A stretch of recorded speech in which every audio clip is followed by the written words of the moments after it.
Assalamualaikum warahmatullahi wabarakatuh. Pernah nggak sih, Anda punya ratusan bahkan ribuan gambar maupun video stock, tapi stuck di satu masalah klasik, yaitu metadata? Mulai dari judul yang harus menarik, keyword yang harus banyak dan relevan, sampai deskripsi yang benar-benar memakan waktu. Dan kalau dikerjakan manual, wah, bisa habis berjam-jam, bahkan berhari-hari. Nah, di video ini, saya akan tunjukkan ke Anda gimana sih cara mengubah proses yang ribet itu menjadi otomatis, cepat, dan efisien menggunakan aplikasi Metabind. Metabind ini adalah tools yang dirancang khusus untuk generate metadata otomatis, menyortir gambar secara cerdas, dan mempersiapkan file Anda biar siap upload ke Microstock seperti Adobe Stock, Shutterstock, dan platform lainnya.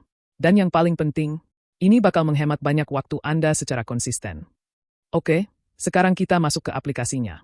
Nah, supaya aplikasi ini bisa berjalan dengan lancar, pastikan teman-teman sudah login ke akun Metabind-nya. Terus, pastikan juga langganannya masih aktif dan punya saldo token yang cukup. Karena sistem ini berbasis AI, jadi penggunaan token itu sangat penting. Oke, kita lanjut. Hal pertama yang perlu kita lakukan adalah mengatur folder. Pastikan kamu sudah menyiapkan file gambar atau video yang ingin di-generate metadata dan menempatkannya di folder khusus. Di bagian input folder, kita masukkan folder berisi file yang mau kita generate metadatanya. Terus untuk output folder, ini fungsinya untuk menampung file hasil prosesnya nanti.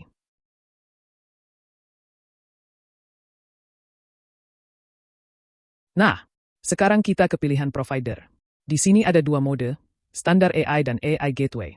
Kalau di mode standar AI, kita bisa pakai provider kayak OpenAI atau Gemini. Ini cocok banget kalau kalian sudah punya API key sendiri. Dan untuk cara dapetinnya, kalian bisa langsung ke website resmi OpenAI atau lewat Google AI Studio buat Gemini. Kemudian ada mode AI Gateway. Nah, kalau mau pakai mode ini, kalian wajib punya saldo token dulu ya.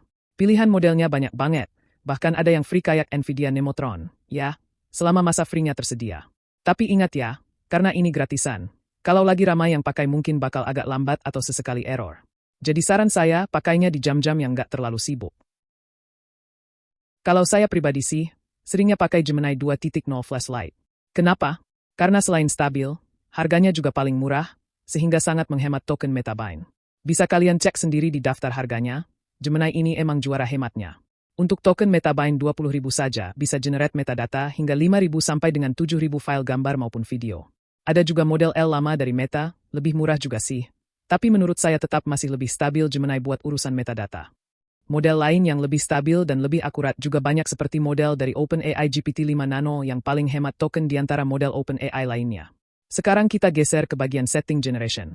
Di sini kita bisa atur alur kerjanya. Pertama ada threads. Ini fungsinya buat proses paralel. Standarnya saya isi 4, jadi sekali jalan aplikasi langsung proses 4 file sekaligus. Lebih cepat kan? Kamu juga bisa mengaturnya lebih dari itu, tapi ini tergantung performa laptop atau PC kamu. Berpindah ke retry. Ini buat jaga-jaga kalau servernya lagi sibuk atau kena limit. Kalau gagal, sistem bakal otomatis nyoba lagi. Saya pilih satu kali aja supaya prosesnya setiap file nggak terlalu lama. Untuk title dan keywords, kita bisa atur panjang katanya. Judul biasanya saya setting minimal 5 sampai maksimal 15 kata. Sedangkan keywordnya saya buat di rentang 35 sampai 49 kata. Nah, untuk deskripsi, di sini saya off-kan saja. Kenapa? Karena di Microstock seperti Adobe Stock kita nggak butuh deskripsi. Dan di Shutterstock, diisi pakai title saja sudah cukup mewakili. Lumayan kan? Bisa lebih hemat token juga. Lanjut ke fitur Image Selection. Fitur ini ngebantu banget buat kita yang sering generate gambar AI dalam jumlah banyak tapi malah sortir manual. Di bagian Selection Order, kalian bisa pilih Before Generate atau After Generate.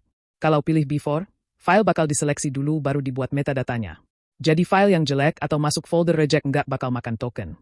Tapi kalau pilih After, metadata dibuat dulu baru kemudian diseleksi. Ini berguna kalau kalian mau memperbaiki file hasil rejectan nantinya. Di sini kita bisa filter macam-macam. Misalnya di kategori Human, saya cuma mau ambil yang badannya kelihatan utuh atau tampak belakang, tapi kalau cuma kelihatan kepalanya saja, saya nggak ambil. Jadi saya centang bagian yang mau saya buang. Untuk Animal, saya centang semua karena saya lagi nggak mau upload gambar hewan.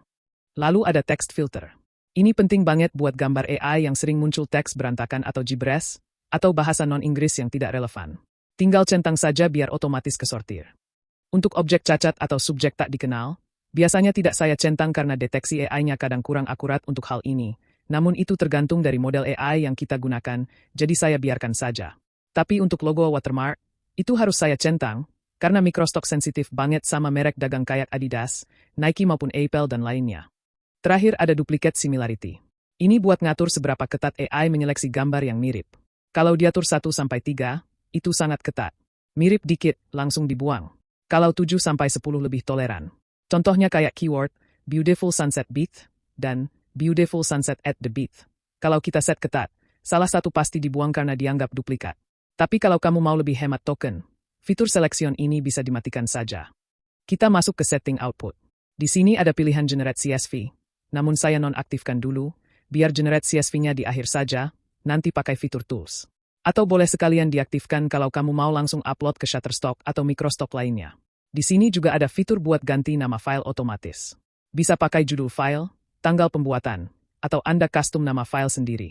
Tapi untuk sekarang saya nonaktifkan dulu karena belum butuh. Ada juga fitur banned words. Kalian bisa masukkan kata-kata yang nggak ingin kamu munculkan di metadata. Misalnya kata-kata kotor atau yang nggak sesuai prinsip kalian. Kalau lebih dari satu kata, tinggal dipisah pakai tanda koma saja. Nah, di bagian tools, ada fitur tambahan yang bermanfaat banget. Pertama, generate CSV. Buat kalian yang mau upload ke Shutterstock, ini ngebantu banget. Kalian tinggal upload file CSV-nya, dan semua metadata bakal otomatis terisi tanpa harus ngetik manual lagi. Sangat cepat dan mudah. Proses generate-nya juga cepat banget. Sekali klik beberapa detik langsung jadi. Tapi ini berlaku kalau sebelumnya kalian sudah generate metadata pakai aplikasi Metabind ini ya. Kalau pakai tools lain, prosesnya mungkin bakal sedikit lebih lama karena sistem harus melengkapi metadata yang belum ada sesuai format CSV yang sudah ditentukan. Kedua, ada metadata removal. Kalau ada file yang metadatanya ingin dihapus total, maka pakai tools ini sekali klik ratusan bahkan ribuan file otomatis terhapus metadatanya. Ketiga, duplicate check. Buat nyisir file yang kembar dari ribuan gambar. Kalau kamu punya banyak gambar tanpa sengaja tercampur dengan file kopian dalam satu folder yang sama, maka gunakan tools ini untuk menyortir file tersebut. Dan terakhir AI cluster. Tools ini berguna biar file kalian rapi.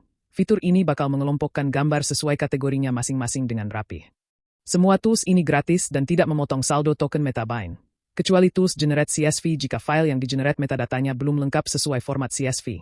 Maka akan membutuhkan tambahan bantuan dari AI untuk melengkapi metadata file, dan proses ini membutuhkan saldo token Metabind. Oke, kalau semua sudah siap, tinggal klik tombol play. Kita tunggu sampai prosesnya selesai.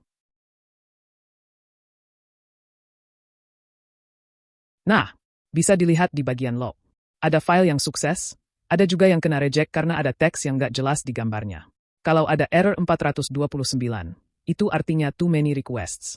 Tenang saja. Tinggal kita play ulang lagi sampai semua file sukses terproses.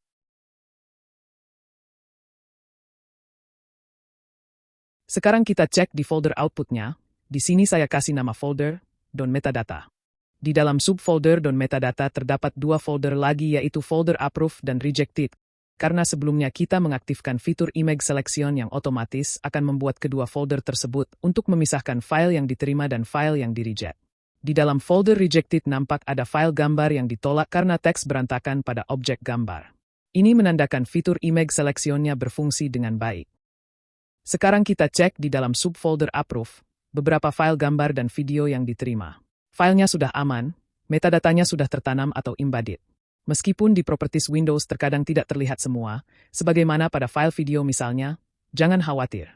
Karena saat di-upload ke Adobe Stock atau Shutterstock nanti, metadatanya bakal otomatis terbaca kok. Selesai.